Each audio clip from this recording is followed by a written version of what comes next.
Yo,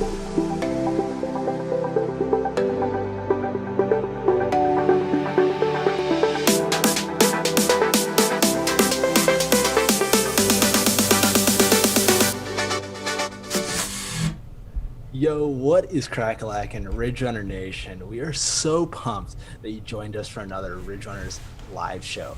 Tonight, we are in for something special, something that we hope is just half as special as running 158 miles at Ohio's Backyard Ultra, which our guest tonight did this past weekend. This guy joining us tonight is 23 years old, coming to us all the way from Ashland, Kentucky. Ladies and gentlemen, without further ado, your Ohio's Backyard Ultra champion in 2020, Tanner Lee. How's it going, man? It's going pretty good, man. Thanks for having me. Dude, we're super stoked to kind of sit down with you, learn about your race, and just how you just absolutely crushed 158 miles and made it look effortless. So I know I'm super excited for tonight's episode.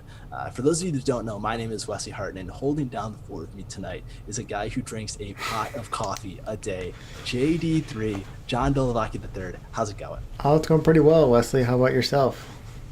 I'm doing really well. Let's just get things going how we normally start things off. Tanner, what are you drinking tonight? So we got from the Beverly Hills in California, we got the classic GT's kombucha trilogy flavor. So yeah. That is a good choice. Good choice. I know there's a lot of people in the chat that'll be approving that one. John, what about yourself? I have got myself a Hawks Dead and Buried hard cider. So that's what I'm enjoying this evening. It's pretty refreshing so far, so we'll see if it stays that way. How about you, Wesley? You drinking anything exciting over there, or are you back to your casual, usual college style? Almost college style, but I got as close to Kentucky as I could get. I got the Ryan Guy's Truth IPA. That's pretty close. That's almost Kentucky. That's very close. So Cincinnati beer, super excited to have that one again. You can find the show on YouTube, Spotify, and Apple Podcasts. We are also on Facebook, Twitter, and Instagram. We have a Strava club as well. Our name, you can probably guess it. It's Ridge Runners on all platforms. So Tanner, there's a lot of people in the chat who are going to have a ton of questions about OBU. But before we dive into the race itself, I want to learn about how did a 23-year-old like yourself stumble upon ultra running? Yeah, that's a interesting question. I get that a lot. So really, it's kind of boils down to when I joined ROTC through Marshall University.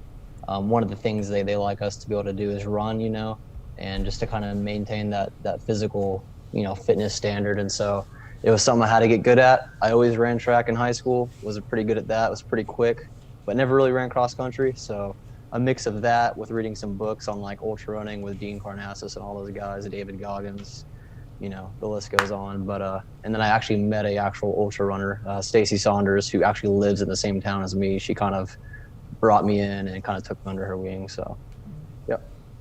So what was your official training like? What was the first time you're like, okay, I'm going to sign up for this race and just go out and do it? Yeah, so I originally started training with Stacy, obviously. We mainly did a lot of road stuff, just kind of like 15 miles, 20 miles, 25-mile kind of runs, and then kind of slowly she kind of helped build me up. And then we signed up for this race called Ruts. It's over in Paducah, Kentucky. It's one of those 10-hour time block races where you just try to get as many miles as you can, and did pretty well there. So that's kind of where it all kind of started. So when did that race take place? So that took place in the June of 2019. So I've only been running for about a year and a half now or so.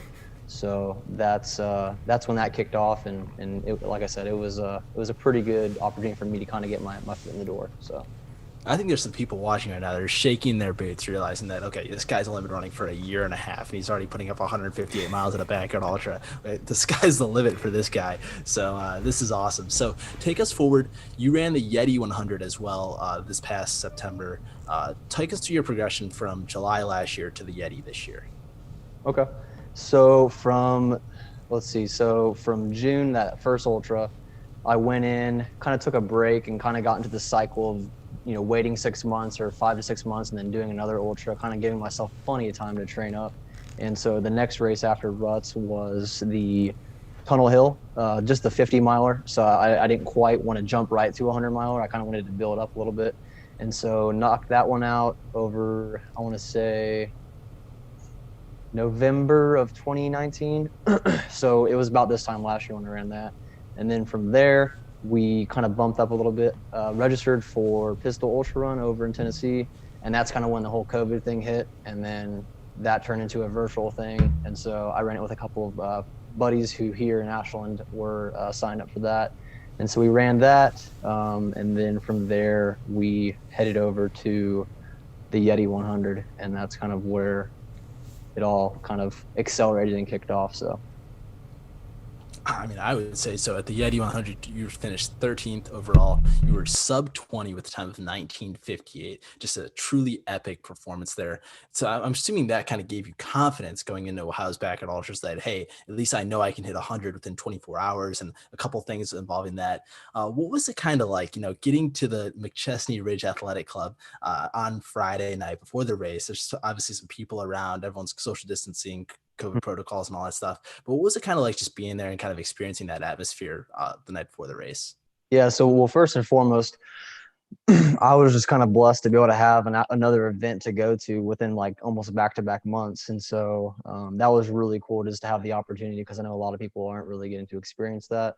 And so kind of getting there, it's not too far away, only about an hour from where I live. So when I got there, I didn't really know what to expect. I kind of just researched what backyards were like and kind of just showed up, got my supplies and my canopy and all that good stuff, got it set up for, near the corral, and met with Michael and signed in. And it was just kind of a nice, quiet, just everyone was kind of nervous, kind of waiting for the big start the next morning, and just kind of chatted at the fire with you and a couple other guys, and just kind of just try to learn as much as I could about the race before it started. And then the next morning we the bell rang, and that's kind of what it was like getting there. So I thought it was super interesting. So I was with Nick Voss, and obviously all three of us were chit chatting around the fire or whatnot. And you were just kind of asking us for tips and tricks. And really, we should have been asking you for tips and tricks for this race. What was your kind of like? Is there anything you kind of learned, maybe not from us, but just like on Friday that kind of really helped you on Saturday that like you kind of took with you into the race? yeah, so one thing, and I kind of talked with this with another guy, Jeff, who I kind of met at the race, and it was kind of, we wanted to use our inexperience to our advantage. So kind of being almost oblivious of kind of what to expect, and that kind of helped me out. And in a weird way, my inexperience kind of helped me just go with the flow, just put one foot in front of the other, and kind of just learn as we went on. And so that was kind of cool, getting to learn the type of race format as you're running it. And as far as like learning anything that you guys kind of were talking about, just kind of taking it slower at the beginning. And there was a lot of people going out pretty fast, hammering in sub 50-minute trail loops and stuff like that. So, and those people obviously didn't last. So that getting that kind of just take it slow and kind of progress your way throughout the day was great to hear from you guys. So. Yeah, no, I mean, it was, like I said, well, I'm not going to take any credit for your awesome performance or anything like that, but it was kind of it's neat to see kind of like, okay, this guy's asking for advice, kind of trying to learn as much as he can beforehand. And then he's going out and applying a ton of different stuff. You kind of learn from other people out of the race and just absolutely crushing it. Take us through kind of a deep dive of the race. Start us out the early miles, kind of what the morning was like for you on the day of the race. Yeah, absolutely. So let's see. So the first morning, it was pretty cold compared to the next morning. First morning was pretty fun. Kind of all the nerves, after that first bell ring, we all go up the hill. Everyone kind of like settled in, and the first couple laps, you could hear people just laughing throughout the property. Just having a good time, just being real jovial about everything, and just everyone was kind of nonchalant. And there was some people going pretty quick and all that good stuff. So for me, the main thing I wanted to do was just hang back and conserve as much as I could, and also come in at a decent time to make sure I was getting maintaining nutrition and all that good stuff. So just kind of taking a slower approach in the kind of earlier hours, like the first 12 or 10. I believe it was 10 hours on the first trail session, if you want to call it that. And then moving into the first night, That's kind of where you, before we transition into the night, I could already see kind of the effects of the backyard kind of on the other runners. And you could kind of see the way people were tripping more, just the way that they were moving. It wasn't as quick, and you could just tell people were hurting and all that good stuff. And so just kind of the nature of the beast there, just kind of experiencing that and just kind of seeing that. And then moving into the first night, I didn't really know what to expect, again, with all this being new. But for that, the main thing was I came in a lot quicker, maybe like 2 to 3 more minutes quicker on average, just to kind of give myself more time just to shut my eyes for a couple seconds and just kind of recharge, reboost. And so that was kind of the main thing for that first night session. And then by then, the field had dwindled down dramatically. And then kind of surviving through that night. And I believe we were out there for about 13 hours. So it was quite a hefty amount of road running, and then kind of just surviving until the sunrise. And that sunrise was great. And then that second morning was, I mean, it was awesome. That was probably my favorite chunk section of the race. Just kind of getting to, because previously the longest I'd ever been on my feet running an ultra was 19 hours, or 20 hours or so. So kind of going into that, getting close to that 24-hour mark was really, really cool. It was an awesome experience, and just kind of realizing that you were kind of, I was, as far as time on my feet, I was at my personal best, and that from that point on, it was just all cherry on top. So going into the second evening, the field was pretty, obviously dwindled down at that point. We were probably down to less than 10 runners or so. And so from there, went into the second night, and that's where things started to get tough, and where I started to need to get a lot more just warm, solid food in. And yeah, so that's kind of how the deep dive, kind of the rhythm of kind of how I saw it Yeah, went. that's pretty awesome. In that deep dive, you kind of talked a little about nutrition at the very beginning. What did your nutrition look like for most of the loops? Were you always trying to get a specific amount of calories in? Did you switch up the style of foods you were eating? Like, were you doing goos and liquid-based gel or liquid-based stuff, or were you like trying to get real food from the beginning, or what? How'd that play out for you? Yeah, absolutely. So for me, I'm a big like shoot from the hip kind of guy. I'm not. I don't like to put everything in an Excel spreadsheet and calculate all the calories and all that good stuff. Um, with like traditional like point A to point B races, I try to go off of gels and all that good stuff, gels and goos for as long as I can until I need that solid food. But for this, it was purely just solid food. I believe I actually tried some honey stinger chews for like the first 1 or 2 yards, but it just didn't really settle well. So I just immediately went into some solid food. Just things like pre-cooked pasta, pierogies, pretzels, all that good stuff.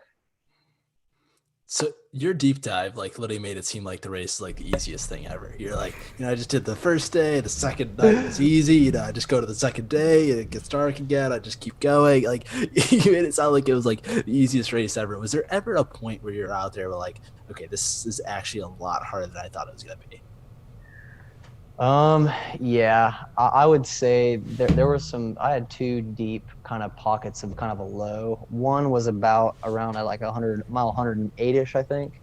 And that was just me kind of needing some heavy calories, like a hot meal, just something that I could kind of help just reboost, turn everything around. So that was kind of a low point, and I was like, man, this is kind of rough, this is tough. And then most definitely going into that second night, just me and Jen, the only ones being out there on the road, it was really, really tough, just because you're so alone out there, and so those would definitely be kind of a lower, more harder, difficult, kind of mentally and physically moments of the race. Yeah, I think John, you had another question here. Yeah, well, finally got our first chat question for this evening, coming from Nick Voss. He says, looking back, do you think there's value going even slower in the beginning than you did, or was 50 to 52 minute the sweet spot for you?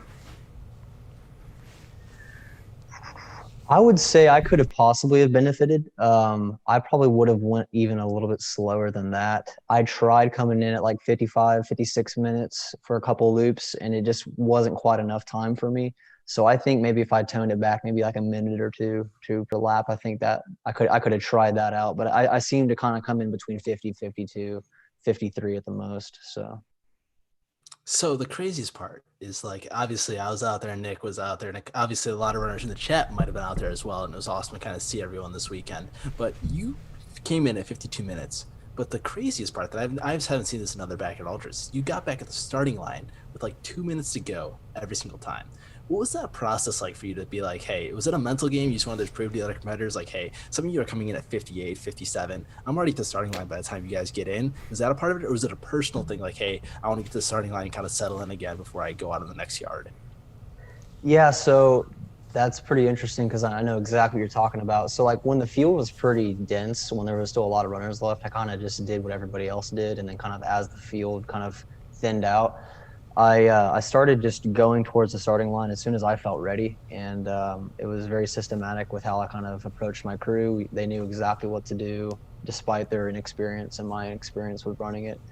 We just kind of did our thing, and then I just try to get back to that starting line just to show, like, hey, look, I'm ready to go. And that way I was kind of ready to go and just kind of up, and the blood was flowing and all that good stuff. And I guess it was just something for me. And then I guess a byproduct of it would be, the other competitors were like, man, this dude is, ready to go. So a little bit of both.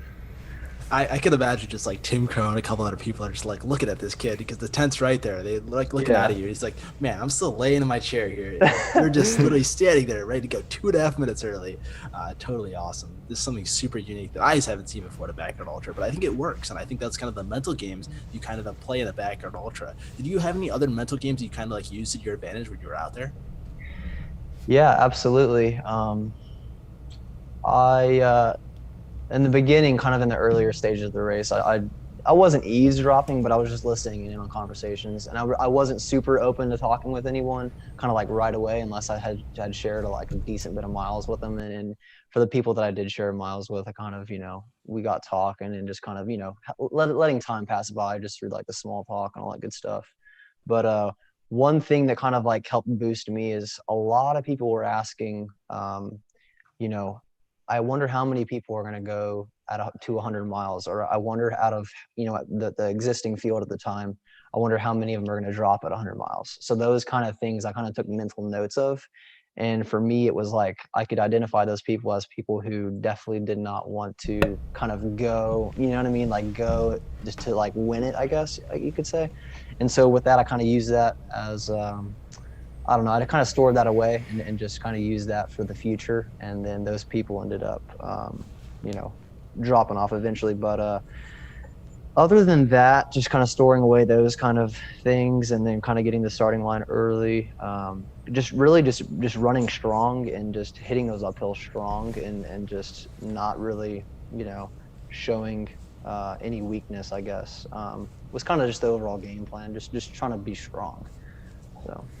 Yeah, it's amazing, like the level of mental games can be played during these last man standing style events. Tim Grow says, "Be easy on old people, Wesley." You're not being very nice to them. So we have a couple more questions. First from Harold, who says, "What did your training look like between the Yeti 100 and the last man standing race?" That's an interesting one. So it was a lot different because Stacy Saunders, who originally got me into ultra running, who's kind of like my unofficial coach, I guess you could call it, she helped me kind of, build the stereotypical, like, you're 6 weeks until you taper down, and then kind of like build up to that point. But I only had six weeks, I believe, six like full weeks really, to from the time I recovered from Yeti to the start of OBU. All of it really was just 4.2 mile loops. That's all I did, just 4.2 mile loops on top of 4.2 mile loops. And then on the weekends, I would do just significantly more. I'd do like 4.2 mile loop on the weekdays, and then just do like 4 or 5 or 6 on the weekends. So rather than just kind of doing your just continuous, like your 20-mile long run or whatever it would be. So you spent most of the time trying to like emulate the race itself then? Yeah. It seems like it worked pretty well for you. giving you 100 and some miles. It's I ridiculous. would I, I'd say it was all right. You know what I mean? Kind of a little slack. I guess he did all right. Yeah, he didn't make 200, but then again, he could have. I don't know. Yeah, who does? He was it his fault? We got another question from Andrew Wallace. Says, did you have a mental mantra during the two low points you talked about earlier that helped you stay in the game? Yeah, so for me, a big thing for me is just, and I started this in the early parts of the race, just kind of going back to why I'm doing this. And it kind of goes back to kind of who I am and kind of what has made me the person I am today. And just thinking about the simple things in life, things that I'm thankful for, the people that I'm thankful for, the people in my life, and just kind of meditating and kind of thinking about and kind of focusing on one thing per yard. And so I would do that periodically, kind of in the beginning of the race. And then when times got tough, when those two kind of dips, I kind of did that as well. So just kind of being grateful and just being thankful and looking back on, what I have and how blessed I am. So. That's, I mean, super special to kind of hear that, like, you kind of dove deep and like had that like internal motivation per se to kind of dig deep in those certain moments and have something to kind of fall back on when things got tough. So it really like resonates with me and a lot of other runners, I'm sure as well. One question I had, and I kind of feel like I'm just going to use Tim Crow as an example because I remember seeing this in mile 130 or mile 25. Like you said to me and him when he was right there, you're like, this guy's a beast. Like you guys were leading the pack. You guys were just like running together. And were you just like trying to just like stay on his heels to like just run him out of the race essentially? Or like, were you just like, I'm just going to like stay, like, what was your, because I feel like you always kind of stayed near the leaders. Like you were never like, I'm just going to come in at like 57, 58. Like, did you just like, did you lead at any point? I guess there's a lot of questions there, but I'm just kind of curious on what your mindset was coming to like leading slash like being on people's heels and knowing that you're all around them at all times. Yeah, so it's a little bit of a couple things. So the first thing would be just with the nature of that trail loop, we come in later than we do on the road. So just kind of ensuring that I get that extra time and that enough time on that trail yard. So a little bit of that, just giving myself plenty of time. And then I just saw that, I mean, Tim Crow, Big Tim he was cranking him out, he was looking very strong at that point in the race. And so, that kind of resonated with me. And once I kind of got out of my little rut, I kind of, just kind of followed him around and I kind of fed off his energy. And I hope he was able to do the same with me and we just kind of work together and just work off of each other. So Tim drops, and then there's the group of, say, Chadwick, Andrew Waugh, and a couple other people in that wave. What was it like when you dropped back to that wave? Did your mindset change? Did you be like, I'm just going to take off and lead every loop? Or what was it like when that kind of happened? When like Tim dropped off, you're saying? Yeah. Okay. So the same kind of mantra of just, running strong and just making sure I get enough time to get back. And one thing I started to focus on was crushing those downhills. For me personally, like I thought would have made more sense to just crush them rather than just stay on them longer, less time on my feet on the downhills. For a lot of people, it was hard just, at mile 130 or whatever it was. Just going on downhills. It's not ideal, So just a mix of being strong, running strong, starting it out, just starting and finishing each yard strong. Kind of, it was what that was. I feel like, I mean, it kind of worked out, just you start strong, you finish strong, you'll obviously get in before the loop is over. And that's kind of all that's important at a backyard ultra. So kind of super awesome to see. What was it like when you kind of like was like 5 people left? I mean, like obviously you kind of have to realize, okay, you are going to potentially win this thing. So there's 5 people left, 4 people left, 3 people left. What was kind of the dynamics left when you saw people just keep dropping out? You're like, oh man, this is actually like could happen. This could be me. Yeah. So when it got down to like the final 5 or 4 or so, that's kind of when I started getting emotional. It's probably where the most emotional I was, just specific when I was by myself, kind of leading some of the yards. I just kind of was taking some time to reflecting on like how much we had as a group of 4 or 5 had come, and like we're all here, we're all helping each other out. We're trying to, we had already beat the course record at that point, or however many it was.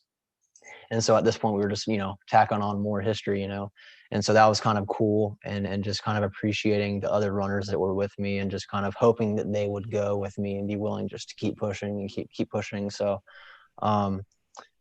that I think that was a good, strong group of the Final Four. You know what I mean? And I think we could have easily have gone longer as that group of four. And so yeah, that's kind of was my take on that kind of this Final Four or five, and kind of the possibility of winning and all that kind of stuff. I didn't really quite convince myself of winning or anything like that until I had finished that final lap, obviously. But the thought kind of crossed my mind. Obviously the percentage is going up because there's less runners in the field. So.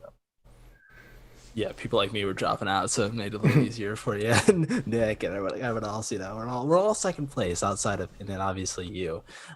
John, I think you had a question there. Um, I think I did. Oh yes. So when you were kind of, especially towards the end, I don't know if it makes any more difference more towards the end or beginning, but overall the entire day, what was the impact of your crew and having all those nutrition things ready for you, and just maybe there for moral support and getting you moving or something like? Yeah, for sure. So there was a point, especially towards like just the end, the second half of the race, especially kind of going into that second evening, where I really, really needed some hot, solid food. So my dad went out to some like small like Mexican joint out there and got me some refried beans, some rice, and just like a tortilla or something like that. So just being able to crush that down and get some good calories in was awesome. It was kind of a boost, and just knowing that they were there for me, because they 110% had my back, regardless of the result. And they were relentless with the way they crewed me. And that kind of helped me be, relentless out on the course. So they for sure deserve, I mean, the way I look at it in backyards is that like the way your runner looks out on the course is a direct representation of like the crew and their ability to do their job. So. It's awesome.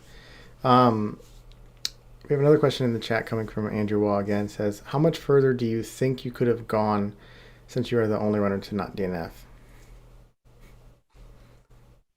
Spicy question. Spicy. Yeah, it is. Just because you get to that point, and then like it's just weird with backyards because it's the race with no end, and then once it does come to an end, it's very abrupt, and you're like, man, could I have gone farther? I would like to think that I could have. I'd felt pretty good. I felt like I could have kept crushing out at least 54s and 55s for maybe another, I don't know, 20 to 30 more miles. I don't know. I'd like to think that if that final four was still with me, we could have hit 200. But yeah, I definitely think that I could have gone like 175 for sure. And then from there, it just would have depended on, can I take in calories, and then, can the runner still stay in the field? So. I'm not going to totally spill your secrets or whatnot, but I remember one of the first road loops or whatnot, I was at the turnaround spot, and you're like, man, I hope this race just ends at some point soon. So, I mean, not that I don't think you could, I mean, obviously you think you 170, 200, or whatever you could have done, but I think once you're in the moment, you're like, okay, I actually want this to end, but you can physically kind of go further. So I think it's just super neat to kind of see how that all kind of transpires. Andrew Richards is in the chat, and he said that he went to high school with you, and he said that you were an absolute beast in track and field and whatnot. And he says, "Love you, keep crushing your goals, man." So, Cool. Thank you, Andrew. it's super cool to see kind of just people kind of chiming in. And that's kind of what the backyard community kind of was all about. It's just kind of people coming together, and you kind of need the assist to kind of get you to where you're going in a race like this. What did it kind of mean to kind of like participate in a backyard ultra, kind of did it have that different community feel to it per se than like a Yeti 100 where you kind of just out there by yourself and you kind of just doing your own thing? Or what was that experience kind of like for you? Yeah, absolutely. I really do. I thoroughly enjoy the backyard just kind of format. And it's so much more like you're already interconnected with like a point A to point B race, like the Yeti or Tunnel Hill or whatever. But like with like OBU or any other backyard, like, and I would assume to be the same for the others. Like you're all helping each other out. Like you're all there working together to get to that, whatever your goal is. And you get to experience the same ground, the same trail, the same road as all the other runners, and you're enduring that. You're suffering through that all together.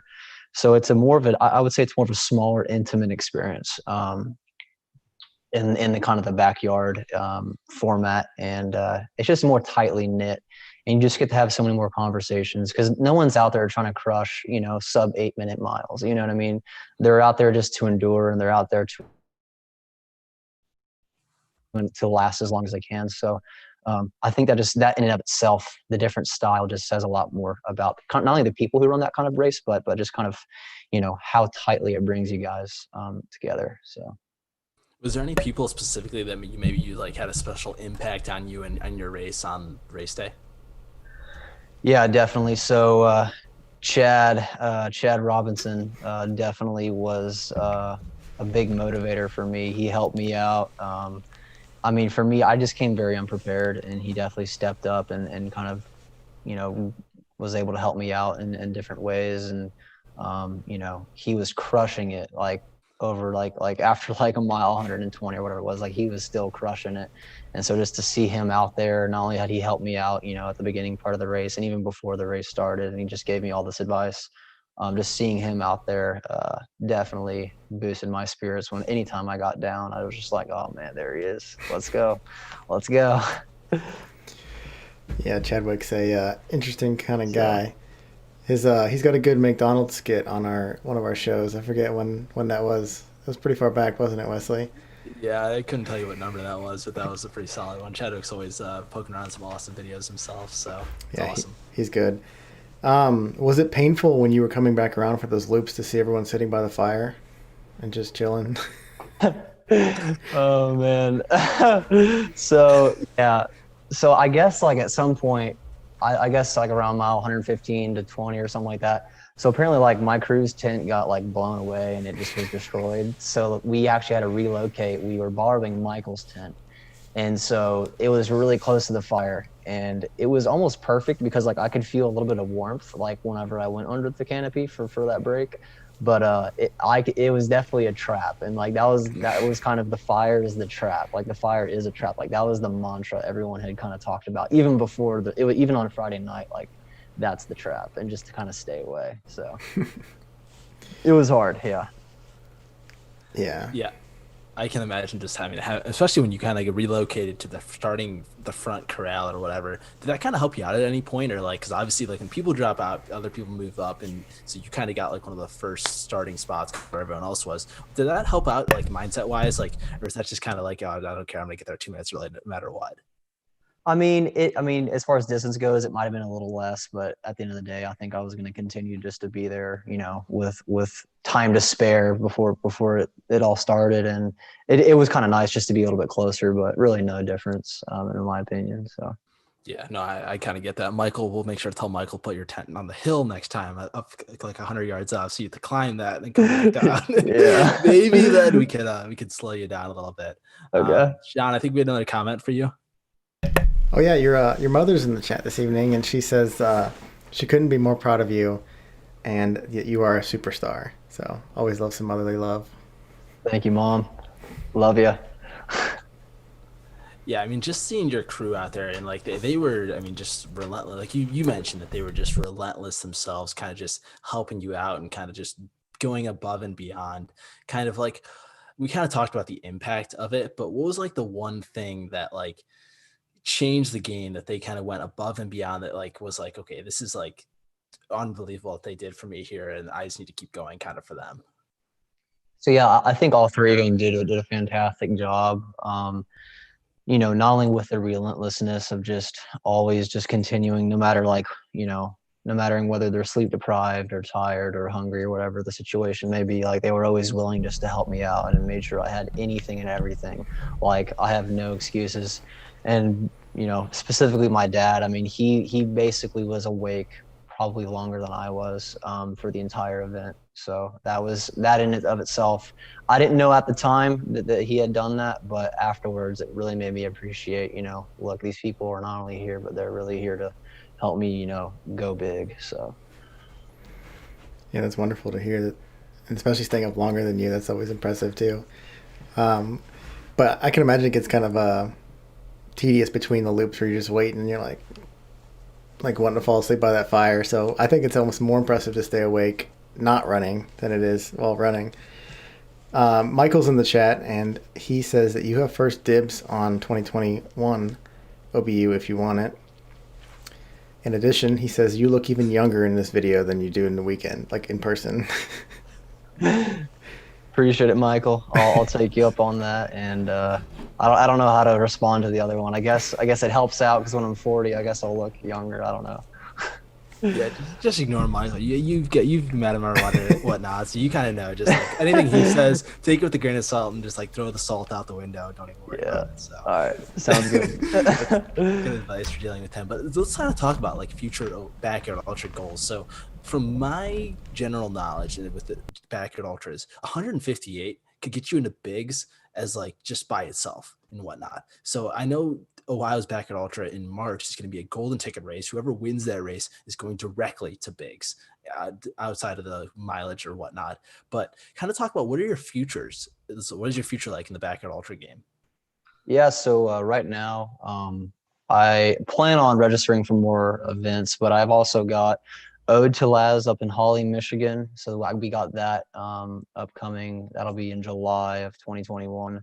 And then if if OBU is going to be in March, then definitely we'll be there.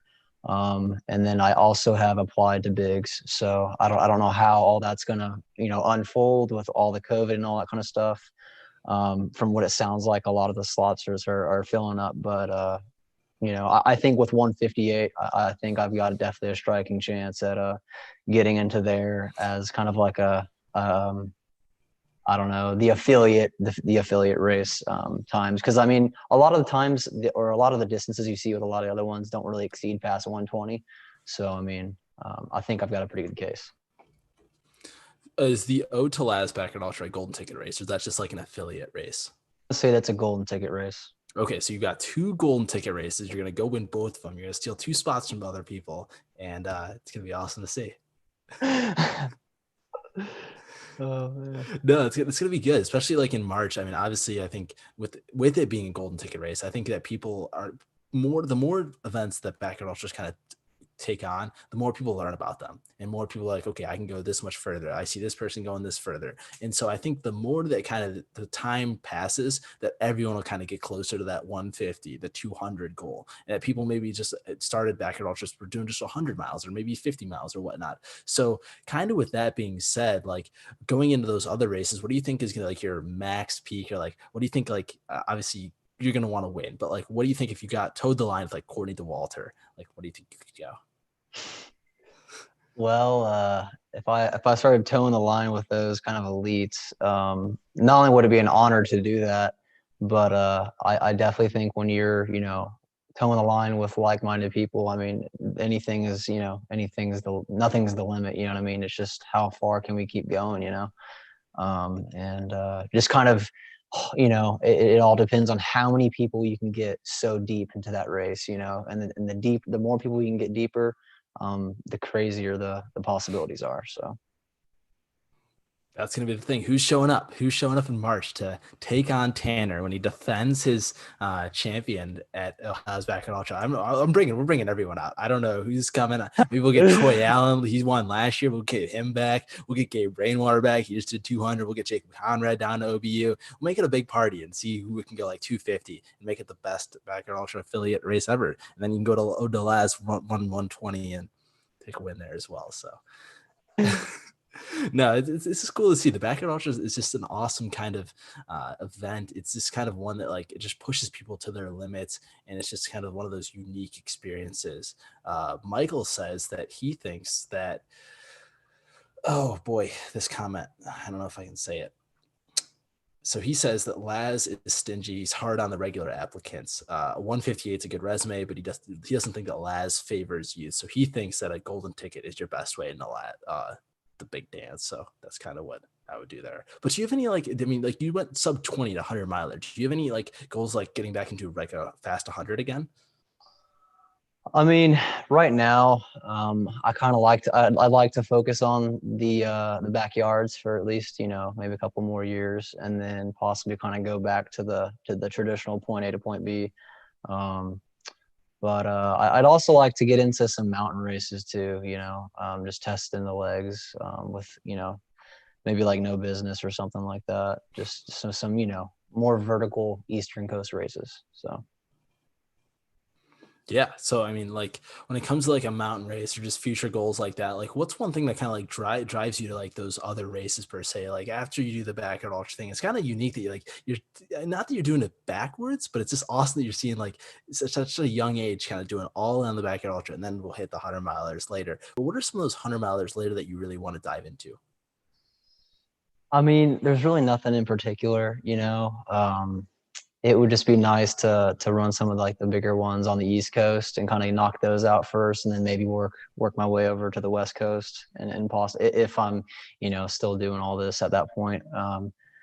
But I definitely like to do no business and possibly like the Georgia Death Race, races kind of like that, Eastern states, and then kind of work my way. Hard Rock seems like it'd be a pretty cool one, just with all of the elevation and all that great stuff. But I definitely want to do backyards for a while just to kind of get that experience under my legs, you know.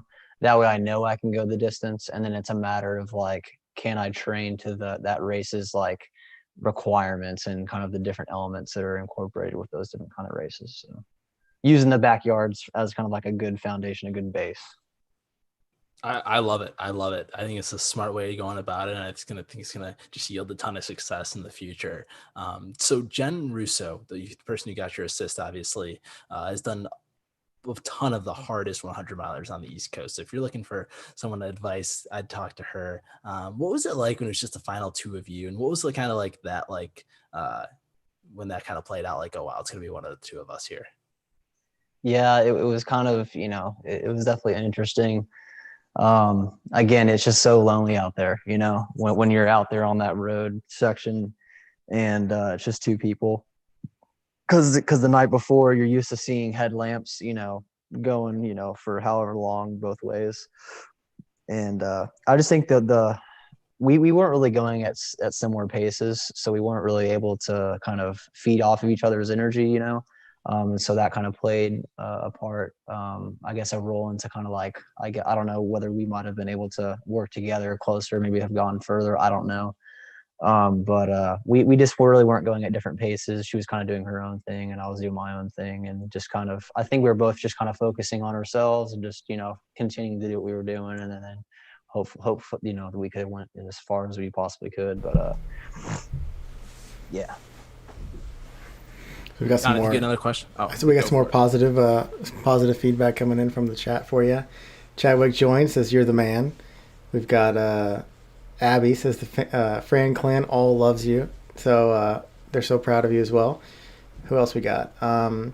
Rachel Ferguson, Tanner is the most humble kid and hard-working athlete. His Kentucky family is so proud of him.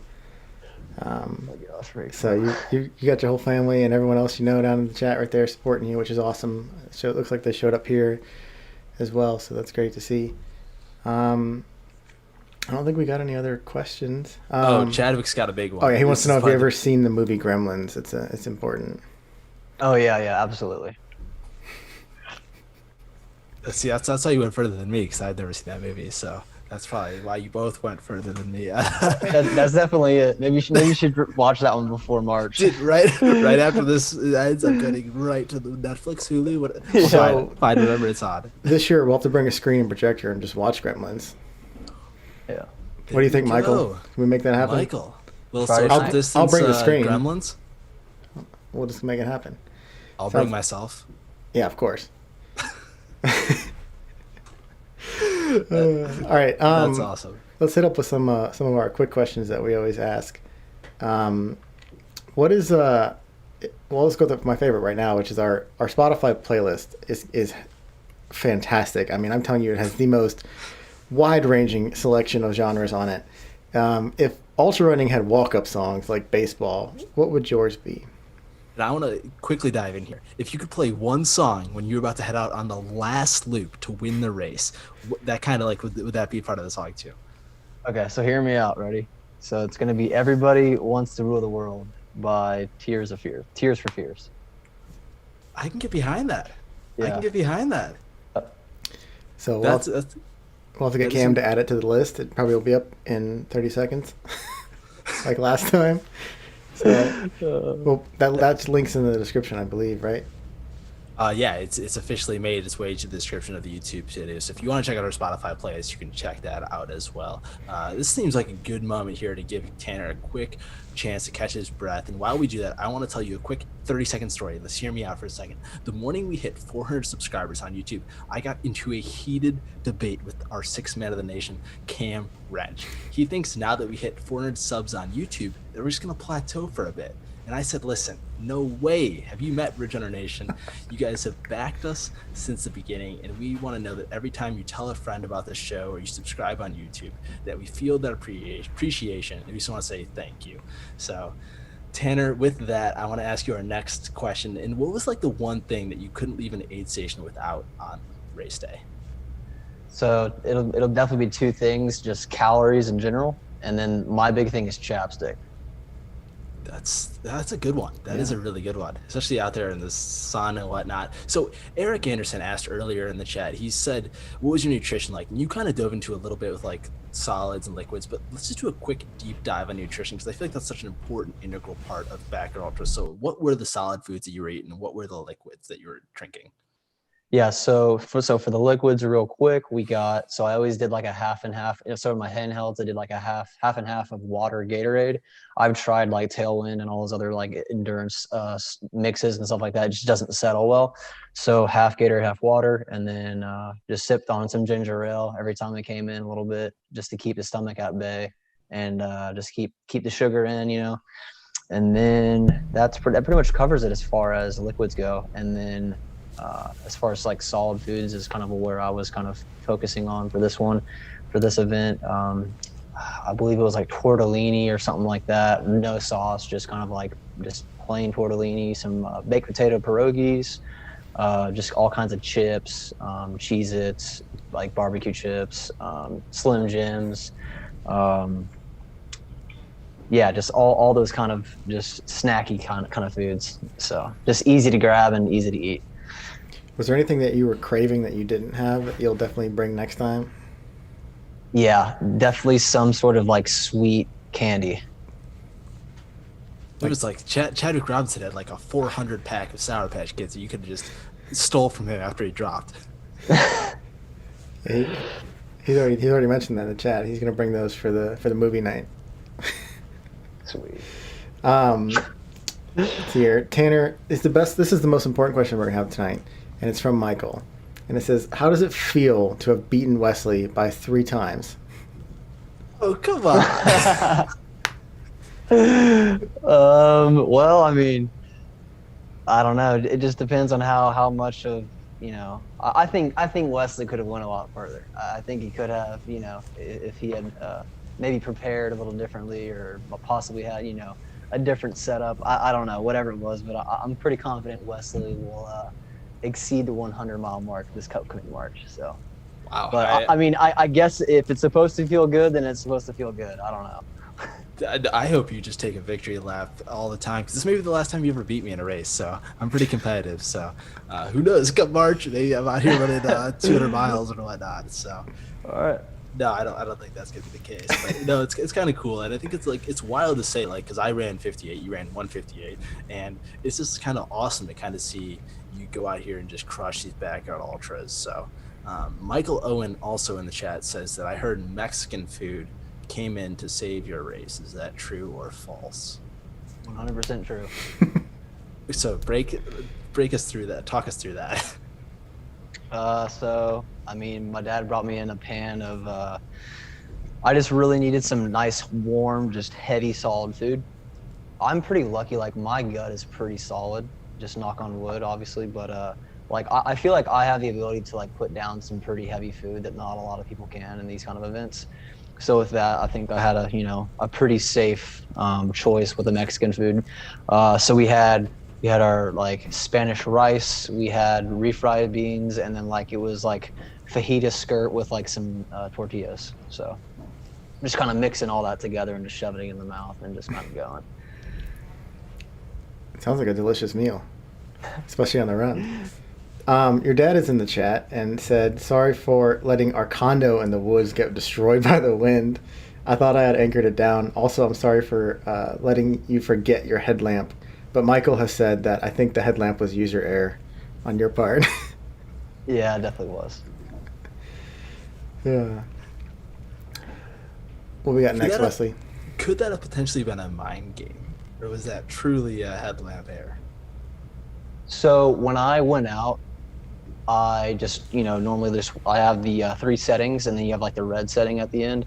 I went to turn it on and went through all settings, and like there was no light coming out. And then I even tried like moving the battery around and like putting it back in and then using it again. Still nothing. And then when I come back in, I go to like press it again, and then all of a sudden it like shows up and just makes me look bad. So I don't know what the deal was. I can imagine it like what a mile 154, headlamps and buttons and things happen out there. Obviously, that's just how the kind of the backyard ultra format works. Was there ever like a weird hallucination or something strange you saw out on the course at any point? Yeah, so I want to say it was like the second or third to last loop. It was one of the second night like road loops. I saw on my way back. I saw kind of on the longer stretch. There were 3 dudes fishing, like in one of those little like ravines or like little streams on the side of the road. So that was pretty cool. So yeah, definitely weren't people fishing, but that's what I saw. I love it. John, did you have another chat question here? Yeah, we do have another one from Abby. Says, did he mention that he had a 13-mile ruck run right before or 13, yeah, right before the race and had blisters on his feet from that? The thought of doing that and an ultra in the same weekend just makes her cringe. Yeah, how'd you do that? And when was it? Yeah, so that was on Thursday, early Thursday morning. So that same week, it was just a requirement for ROTC for school, and just one of the things I had to do. And I tried doing it with minimal damage, and I wore the wrong socks, and I had some pretty much like not healed all the way blisters that just got reopened in the earlier parts of the race. At least one of them did. How did you manage that during the day then? I I have to be honest with you, I just completely ignored them. That's one way of doing it.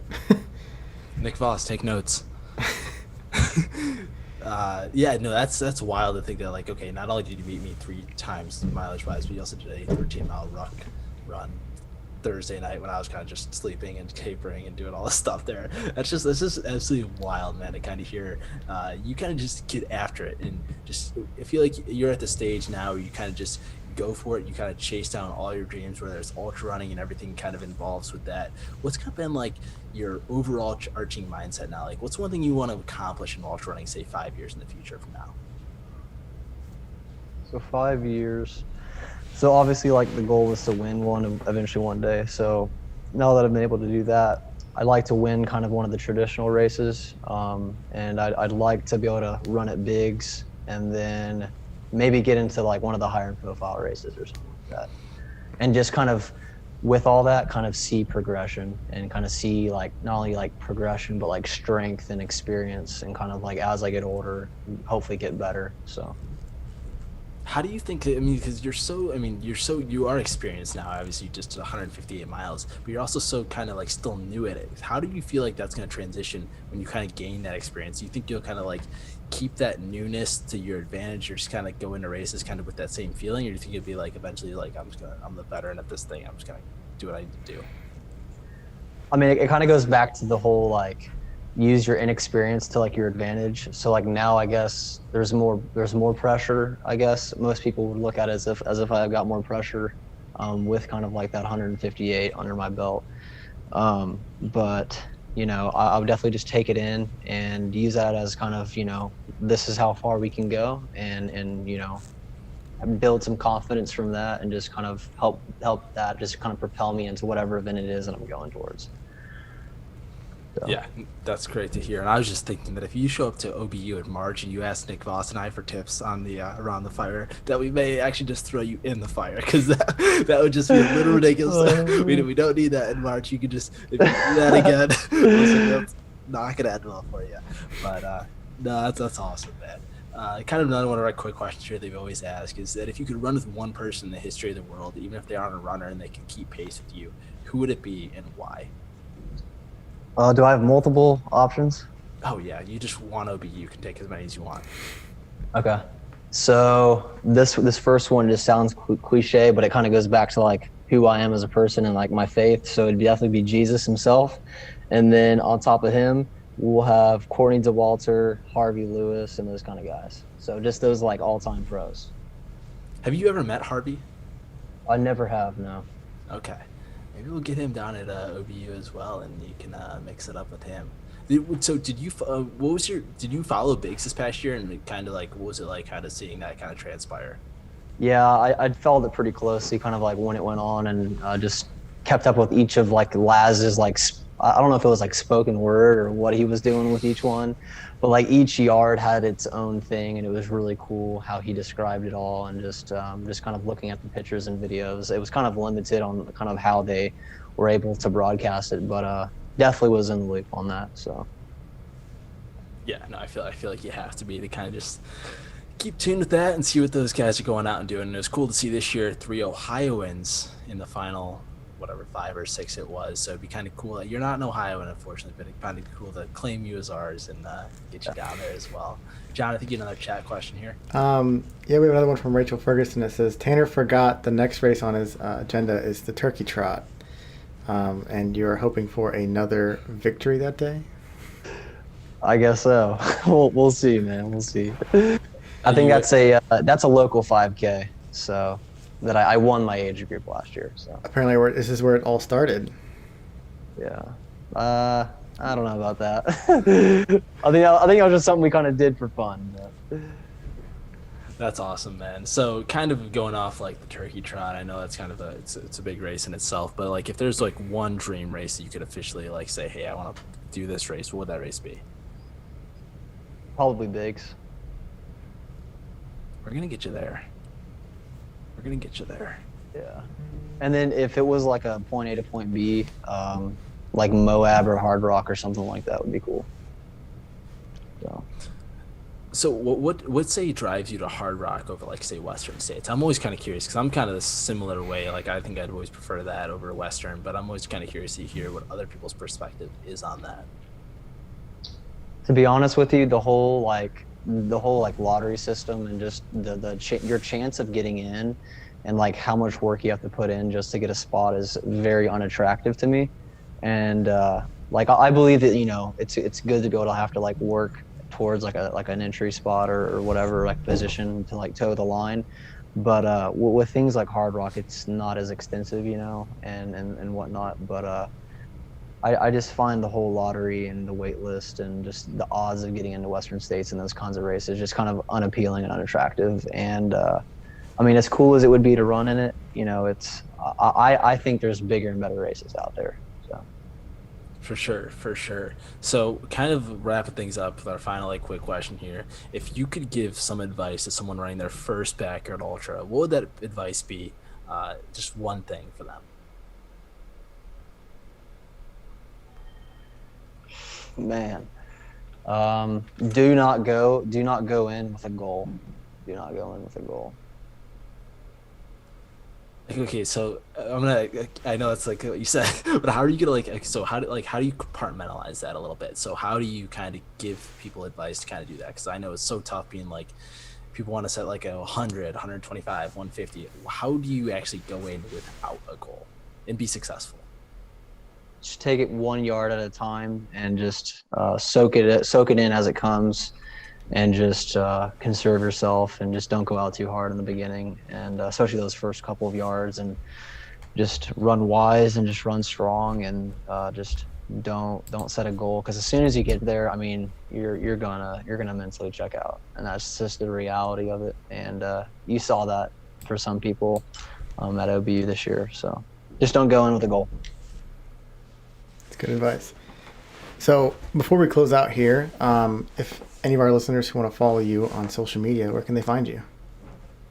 So I'm not like extremely social media savvy, but so Facebook is my just first and last name, Tanner Lee, Tanner. Last name is Lee, Lee. And then you can also find me on Instagram at Tanner Lee, my first and last name, at Tanner Lee Runs. So. As always, we will put those descriptions in the video down below for everyone to access. Tanner, do you have any closing thoughts for Rejuvenation to leave with, or any last minute shout outs you want to do to anybody? Just shout out to all my family back in Texas and here in Kentucky. Thank you all for the support. And Michael, hopefully we can, come up with some big time, competitors this coming March. So that'd be cool. It'd be fantastic to see, actually. And we'll be there watching Gremlins while you guys are running. Thanks everyone in the chat for coming out tonight. Y'all were super active and asking tons of questions, and we love that. My name is John Dolovecki. Our other host here was Wesley Harton this evening. Our guest was the 2020 Ohio's Backyard Ultra Champion and future 100-mile champion and future Big's Backyard Ultra Champion, Tanner Lee. Thanks again for joining us, and we will see everybody else next time on the next RRLive. So, good night, everybody.